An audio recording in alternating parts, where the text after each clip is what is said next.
Welcome class. This is your English class and this is multiple choice question series for first terminal and second terminal exam for class 12th on the topic notice writing.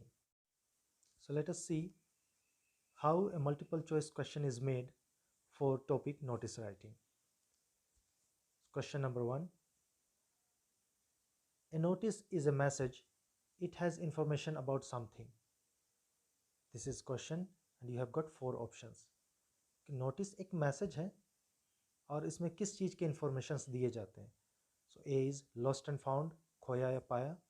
Groom wanted, दूल्हा चाहिए.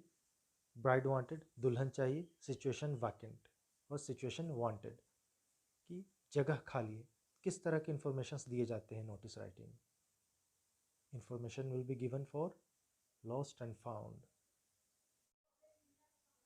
Question number 2. Notice is a blank. Notice क्या है? Options: type of report, type of article, type of letter और none of these. क्या notice report है, article है, letter है या कुछ नहीं है? अगर रिपोर्ट होता नोटिस तो नोटिस को नोटिस क्यों कहा जाता? आर्टिकल होता अगर नोटिस तो नोटिस को आर्टिकल क्यों कहा जाता? आर्टिकल को नोटिस क्यों कहा जाता?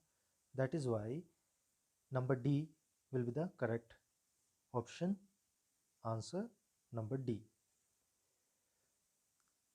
Question number 3. The subject of a notice should be.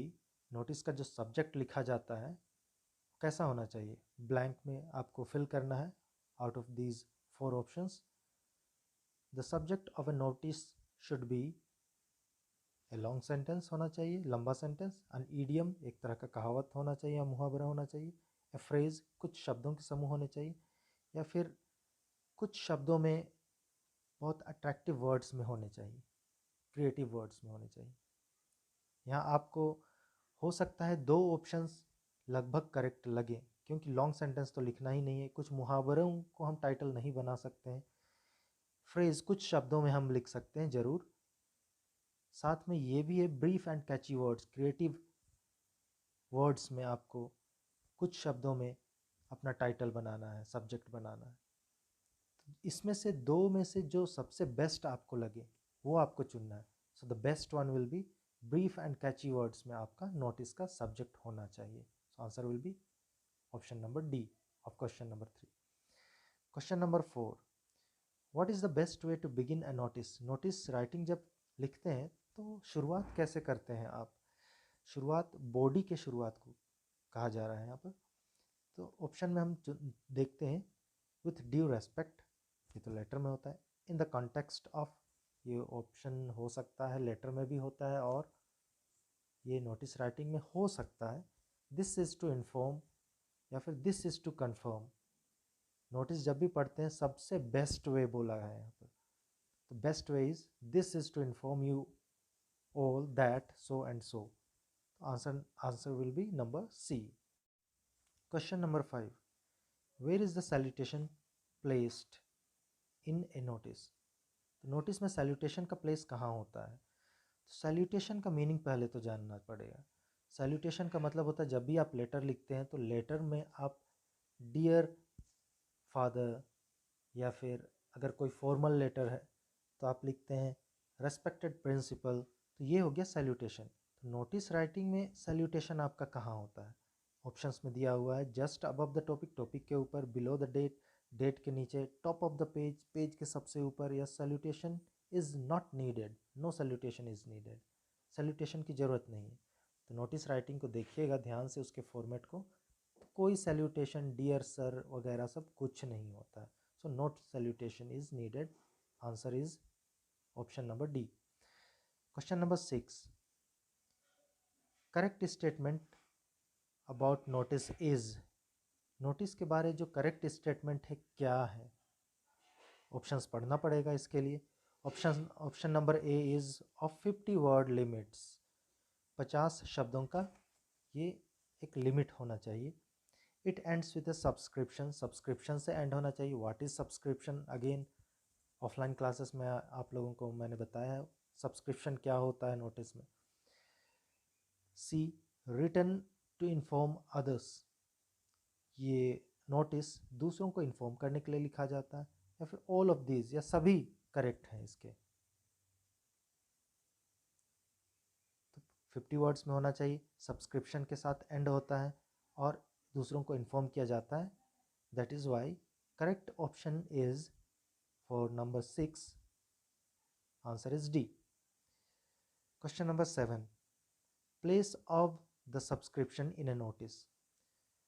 Notice में सब्सक्रिप्शन का प्लेस कहाँ होता है? जैसे कि पहले भी एक क्वेश्चन आपने देखा, यहाँ सैल्यूटेशन का प्लेस कहाँ होता है क्वेश्चन नंबर 5 में. अब यहाँ पर सब्सक्रिप्शन का प्लेस कहाँ होता है?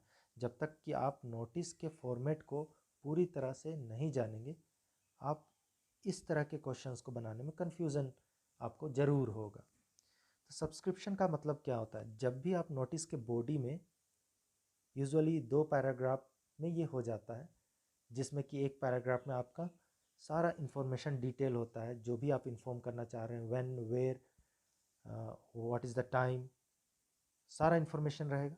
उसके बाद में सब्सक्रिप्शन उसके नीचे के एक पैराग्राफ में होगा, जो कि 2 लाइन या 3 लाइन, हार्डली 3 लाइन होता है, जिसमें ये लिखा हुआ रहता है आई होप, या फिर you are requested to do all these things.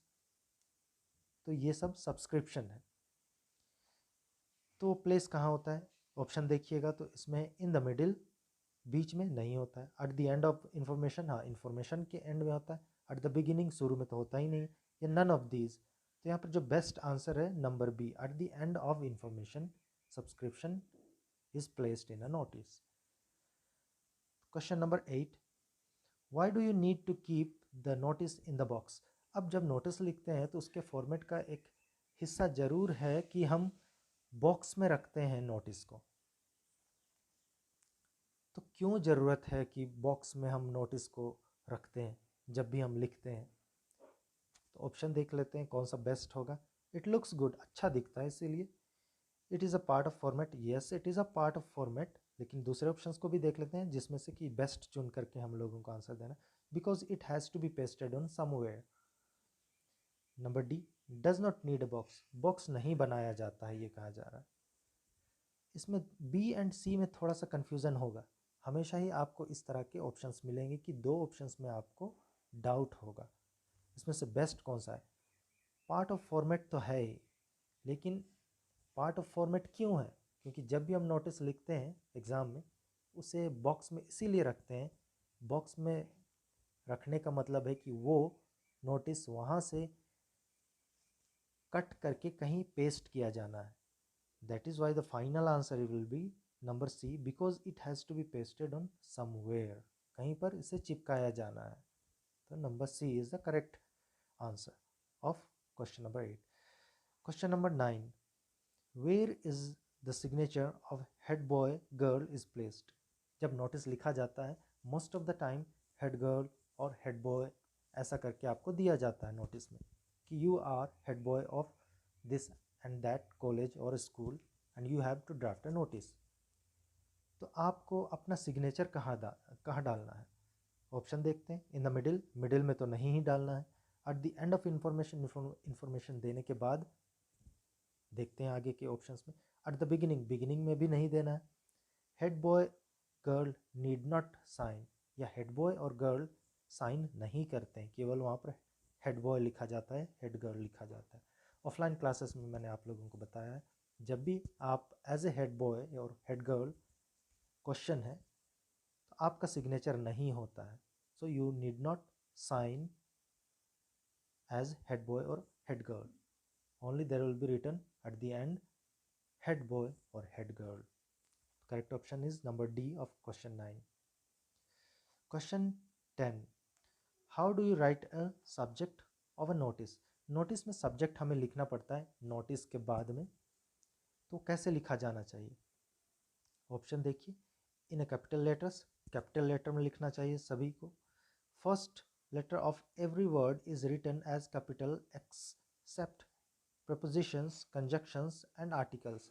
Propositions जो है ऑफ, ऑन, फ्रॉम, या फिर कंजक्शंस हैं एंड, बट, या फिर आर्टिकल ए एंड द. इनको छोड़कर बाकी के हर एक वर्ड के शुरू के लेटर कैपिटल में होना चाहिए, ऐसा बोलता है. Number C, it is not required, ज़रूरत ही नहीं है सब्जेक्ट की. या फिर number D, both A and B A and B. कौन से ऑप्शन सही लग रहे हैं आपको? ए भी सही लग रहा है, कैपिटल लेटर में होना चाहिए। बी सही लग रहा है क्योंकि प्रपोजिशन, कंजक्शन, आर्टिकल्स को छोड़कर बाकी के हर एक पहले लेटर में कैपिटल होना चाहिए। सी सही नहीं लग रहा है, यानी कि A and B both are correct. Number D is the correct answer of question number 10। Question number 11।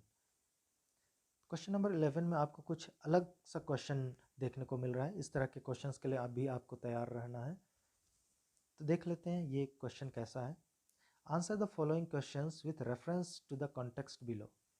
ये क्वेश्चन है नोटिस राइटिंग का, और इसको क्वेश्चन को पढ़ने के बाद आपको उन्हीं में से क्वेश्चन पूछा गया है। आप देखिएगा 1 2 3 4 5 क्वेश्चंस। इस तरह के क्वेश्चंस के लिए भी आप तैयार रहेंगे। क्वेश्चन में से ही ये क्वेश्चन पूछ रहा है। चलिए क्वेश्चन को हम पढ़ते हैं। You are Rahul Priya, the head boy girl of Oxford public school in Ranchi. Your school is going to have its annual sports day on 17th September in its campus with a lot of fun and excitement. Write a notice in about 50 words. देखिए word limit भी है, आपको इसी में से question पूछेगा. So question number 1 of question 11. Will this notice be put in a box? क्या इस नोटिस को जो हम लिखेंगे, इस क्वेश्चन का नोटिस, इसे बॉक्स में डालना चाहिए? Yes, it is a part of the format of notice. तो yes आंसर होगा. Next question number 2. What information is given to the people who read this notice? जो इस क्वेश्चन को पढ़ने के बाद आप नोटिस लिखेंगे, उस नोटिस को पढ़ने के बाद किस तरह का इन्फॉर्मेशन लोगों को दिया जाना चाहिए, मिलना चाहिए? Option number of faculty member तो पूछा ही नहीं है. Area of schools premises, school के बारे में भी कुछ पूछा नहीं है. When and where the function will be celebrated, कहाँ और कब ये फंक्शन होना है? यस, ये तो दिया हुआ है. नन ऑफ दीज होगा भी नहीं. तो ऑप्शन है करेक्ट सी, कि कहाँ पर ये फंक्शन होने वाला है, स्पोर्ट्स डे कब होने वाला है, ये पूछा है. Question number 3. Select the subject that is appropriate for this. जब आप नोटिस लिखेंगे उस क्वेश्चन को पढ़ने के बाद, तो कौन सा, किस तरह का सब्जेक्ट आप लिख सकते हैं, यहाँ ये पूछा है. ऑप्शन में एनुअल फंक्शन, ये बन सकता है जरूर या नहीं. एनुअल फंक्शन है या एनुअल स्पोर्ट्स फंक्शन है, देखते हैं. सेलिब्रेट एनुअल फंक्शन, ये भी नहीं है क्योंकि एनुअल स्पोर्ट्स फंक्शन बोला है. एनुअल फंक्शन सेलिब्रेट, ये भी नहीं होगा. नन ऑफ दीज, इसमें से कुछ नहीं होगा. हो सकता है स्पोर्ट्स डे आप दे दे, लेकिन यहाँ ऑप्शन में कोई उस तरह का सब्जेक्ट करेक्ट अप्रोप्रिएट नहीं लग रहा है, तो नन ऑफ दीज होगा. Question number 4. Who will sign this notice. इस नोटिस को कौन लिखेगा, कौन देगा? क्वेश्चन में आपको बोल चुका है you are Rahul Priya the head boy girl. तो हेड बॉय और हेड गर्ल को यहाँ पर नोटिस लिखना है. But who will sign this notice, sign कौन करेगा, हेड बॉय या head girl? Neither head boy nor head girl. Head boy head girl दोनों में से कोई नहीं, या कोई भी नहीं. चूंकि मैंने पहले बताया हेड बॉय और हेड गर्ल के रूप में आपको अगर नोटिस लिखना है तो आपको साइन नहीं करना है. So option will be correct number C, neither head boy nor head girl will sign this notice. तो आपको सजग रहना है, अलर्ट रहना है कि क्वेश्चन क्या पूछ रहा है. क्वेश्चन को अच्छी तरह से पढ़कर ऑप्शंस को भी आप जरूर पढ़िए. Question number 5. The name of the institution will be written as follows. जब नोटिस लिखते हैं तो सबसे पहले ऊपर में, टॉप में, मिडिल में आपको इंस्टीट्यूशन का नेम लिखना पड़ता है. तो किस तरह से लिखना है? Oxford public school Ranchi, Oxford public school Ranchi, Oxford public school Ranchi. None of these. सारा तो सेम लग रहा है, लेकिन देखिए फॉर्मेट में क्या कहता है. जब भी इस तरह स्कूल का नाम लिखते हो तो नाम है, तो सबसे पहला लेटर तो कैपिटल होना ही चाहिए, ऑक्सफोर्ड पब्लिक स्कूल. लेकिन यहाँ रांची में देखिएगा आर स्मॉल में है, तो ये तो होगा ही नहीं. नंबर ए भी होगा नहीं क्योंकि ये सारे स्मॉल में लिखे हुए हैं, रांची का आर केवल कैपिटल है.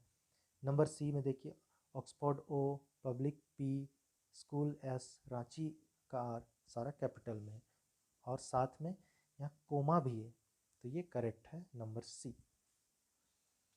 अब चलिए क्वेश्चन 11 खत्म होता है. क्वेश्चन नंबर 12 देखते हैं.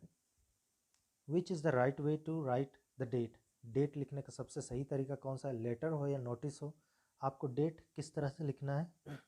नंबर बी 8 नवंबर कोमा 2021, ये करेक्ट फॉर्म है। ये डैश लगा कर या फिर इस तरह का तिरछी लकीर नहीं होता है फॉर्मल राइटिंग में। Question number 13, which of the following questions should you answer when writing a notice. जब नोटिस राइटिंग करते हैं तो किस तरह के आंसर आप देते हैं। इंफॉर्मेशन में व्हाट, वेयर, व्हेन, ये तीनों रहते हैं। So correct answer will be all of these. Question number 14, notice is written for, notice किस चीज़ के लिए लिखा जाता है, ए प्रोग्राम और event, for a lost object, या कुछ सामान खो गया या फिर कुछ मिला है उसके लिए आप नोटिस देते हैं। तो लगभग ये तीनों ही हैं, तो ऑल ऑफ दीज होगा। Question number 15, which pronoun should we not use in a notice, which pronoun should not be used in a notice, कौन सा प्रोनाउन यूज़ नहीं करना चाहिए, तो आई कभी यूज़ नहीं करना चाहिए। वी यूज़ हो सकता है, दे या ही या शी, जैसा कि नोटिस में आपको डिमांड किया गया है आप यूज़ कर सकते हैं, लेकिन आई नहीं यूज़ कर सकते हैं। सो यहाँ पूछा गया which pronoun should not be used, तो I should not be used in notice writing. Question number 16, the word notice is in this sentence, जब नोटिस लिखते हैं तो बीच में एक नोटिस ऐसा करके आपको आई कैचिंग या फिर अट्रैक्ट करने के लिए लिखना चाहिए। तो वो स्मॉल लेटर्स में लिखना चाहिए या कर्सिव में लिखना है या ब्लॉक लेटर्स, कैपिटल लेटर जो है, या फिर कुछ लिखना ही नहीं चाहिए। तो you should write it in block letters, capital letter में नोटिस लिखना चाहिए और अंडरलाइन करना चाहिए। Question number 17, notice is written for, notice किस चीज़ के लिए लिखा जाता है, event, programme, found object, lost object, या all of these. All of these सभी के लिए लिखा जाता है, प्रोग्राम हो या इवेंट हो या कुछ चीज़ मिला या कुछ चीज़ खो गया तो उसका नोटिस लिखा जाता है। सो ऑल ऑफ दीज होगा। Question number 18, what does pseudonym mean in writing. जब भी राइटिंग सेक्शन में चाहे वो लेटर लिखना हो, आर्टिकल लिखना हो, रिपोर्ट लिखना हो, नोटिस लिखना हो या इनविटेशन राइटिंग हो, सूडोनेम का मतलब क्या होता है। ये सभी तरह के राइटिंग फॉर्मेट के लिए है।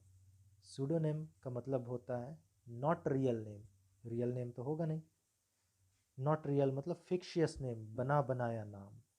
लीगल नेम भी नहीं होगा, नेम ऑफ एडिटर भी नहीं होगा। सूडोनेम का मतलब होता है एक झूठा नाम, fictitious name. The answer will be option number B. So these were some of the MCQs for notice writing. So this was like an example, एक उदाहरण की तरह था। तो इस तरह के ऑप्शंस MCQs नोटिस राइटिंग के लिए बन सकते हैं। रिपोर्ट राइटिंग और आर्टिकल राइटिंग्स के लिए भी या समरी राइटिंग या नोट मेकिंग के लिए भी ऑप्शंस देकर इस तरह MCQs बनाया जा सकता है। तो I think you have got an idea how MCQs are made for writing section, and this was about notice writing. So thank you very much.